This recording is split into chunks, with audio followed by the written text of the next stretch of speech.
ही पैदा नहीं होता है। बढ़ते हैं जी आगे, बात करते हैं जम्मू कश्मीर इंतजामिया के फैसले की। और फैसला यह था कि चंद अस्पतालों को तब्दील किया गया, चंद अस्पतालों को रिलोकेट किया गया, लेकिन उस बीच खबर यह है कि उस एक फैसले के अंदर जो मजीद फैसले थे उन पर सवाल उठ रहे हैं। गवर्नमेंट मेडिकल कॉलेज श्रीनगर इस वक्त इंतहाई मुश्किल तरीन दौर से गुजर रहा है, क्योंकि चेस्ट डिजीज अस्पताल, यानी जिसे आप चेस्ट डिजीज अस्पताल डेलीगेट कहते हैं, उसे जीपी बंद अस्पताल मुंतकिल करना था। लेकिन माहिरीन और डॉक्टरों ने अब इस पूरे मामले पर सवाल उठाया है। कहा कि दमे और अस्थमा के मरीजों के लिए ऑक्सीजन का फ्लो बहुत ज्यादा लाजमी है।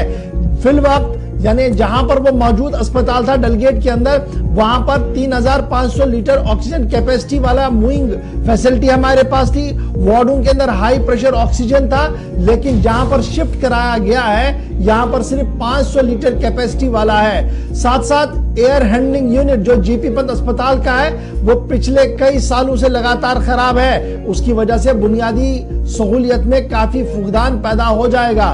माहिरीन का मानना है कि health and medical education department को इन तमाम मामलों से आगाह कराया गया है, ताहम अभी भी कोई बड़ा फैसला इस सिलसिले में नहीं लिया गया है। माही सितंबर के महीने में, पिछले साल सितंबर के महीने में चिल्ड्रंस अस्पताल को जीपी पंत अस्पताल था उसे मूव किया गया वहां से, और कहा गया कि जो 500 बेडेड अस्पताल बेमिना के अंदर है वहां से वो चलेगा। और इस सिलसिले में बाज़ाब्ता तौर पर हैंड ओवर टेक ओवर कराने के हवाले से इंतजामिया की तरफ से ऑर्डर भी जारी कर दिया गया था। और उसके साथ साथ ही यह भी कहा गया था कि सीडी अस्पताल जो डेलगेट के अंदर है ये अब अपनी खिदमत देगा जीपी पंत अस्पताल के अंदर। और साथ साथ ही यह साफ कर दिया गया था कि तमाम बुनियादी ढांचे को यकसा तौर पर इस्तेमाल किया जाएगा। लेकिन अब खबर यह आ रही है कि सीडी अस्पताल के कई जिम्मेदार यानी जो एचओडीज है, डॉक्टर्स हैं और तिबी और नीम तिबी अमला है, उन्होंने खदशात का इजहार किया है और बाज़ाब्ता तौर पर इस सरकारी हुक्मनामे पर सवाल खड़े करते हुए कहा है कि जिस तरीके से हुकूमती सतह पर इसे शिफ्ट करने की बातें हो रही है, जमीनी सूरत हाल यह है कि अगर वहां पर शिफ्ट किया गया 100% तो मरीजों को काफी मुश्किलात का सामना करना पड़ेगा। सीधे श्रीनगर चलेंगे, हिलाल हमारे साथ ज्वाइन कर चुके हैं, क्योंकि यह बड़ा अस्पताल और वाहिद अस्पताल है जहां पर दमे के मरीज, चेस्ट डिजीज के चेस्ट के मरीज, छाती के अमराज के मरीज जो है वो रहते हैं। और कोविड के दौरान एक मेजर रोल इस अस्पताल ने प्ले किया है। हिलाल, सितंबर के महीने में अस्पताल को मुंतकिल करने के ऑर्डर्स जारी किए गए और आज 31 तारीख को यह खबर सामने आ रही है कि डॉक्टर साहिबान, तिबी अमला, नीम तिबी अमला, एचओडी जो है वो सवाल खड़े कर रहे हैं और कह रहे हैं कि जनाब जिस तरीके से जल्दबाजी में काम किया जा रहा है यह दरअसल एक बहुत बड़ा डिजास्टर हो सकता है। बिल्कुल गौहर, जब से हम देख रहे हैं कि अब से ये मूव हुआ है कि अब पार्शली जो काम कर रहा है GP Pant hospital as chest disease hospital, तब से जब डॉक्टर्स के साथ बात की जाती है तो उनका यही कहना है कि टेक्निकली पैरामीटर्स पे जो ये हॉस्पिटल है ये दमे के मरीजों के लिए बेहतर नहीं है, क्योंकि दो चीजें देखी जा रही हैं। एक ये कि इस हॉस्पिटल के अंदर जो ऑक्सीजन प्लांट है वो एज कंपेयर टू जो अपना डेलगेट के अंदर चेस्ट डिजीज हॉस्पिटल है उसके मुकाबले में लगभग 70% कमजोर है, 70% कम है।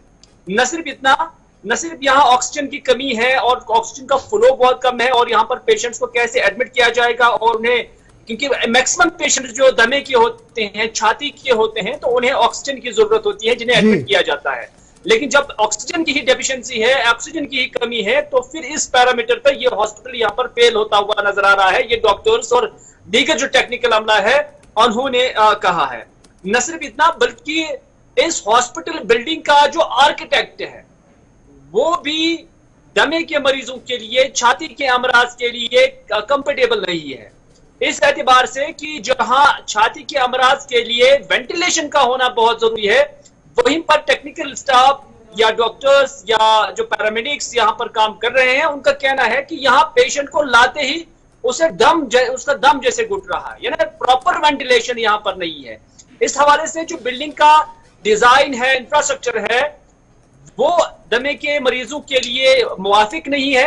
नतीजा ये है कि ये हॉस्पिटल कंफर्टेबल नहीं है, इस तरह की चीजें कही जा रही है। तो इस तरह से ये कमजोरी इस हॉस्पिटल के अंदर पाई जा रही है। लेकिन इस हवाले से जो मेडिकल कॉलेज श्रीनगर के प्रिंसिपल है उनके साथ भी बात की गई है। उन्होंने कहा कि हम इन पैरामीटर्स पे देख रहे हैं और इसको सॉर्ट आउट करने की कोशिश कर रही हैं और इसमें जहां जहां भी जरूरत होगी तो उसमें तब्दीली लाई जाएगी। बहुत बहुत शुक्रिया हिलाल हांजुरी हमारे साथ ज्वाइन करने के लिए। 22 सितंबर लास्ट ईयर जो है वो इस अस्पताल को मुंतकिल करने की बातें हो रही थी, लेकिन अब जुलाई के महीने में खबर ये आ रही है कि बुनियादी ढांचे की कमी की वजह से मरीजों को गुनागुन मुश्किलात का सामना वहां पर करना पड़ेगा। और सबसे बड़ी बात है ऑक्सीजन, और वो भी हाई फ्लो वाला ऑक्सीजन वो वहां पर दस्तयाब नहीं है। और फिर उसके साथ साथ जो दीगर बुनियादी ढांचा वहां पर होना चाहिए था उस पर भी सवाल उठते हुए नजर आ रहे हैं।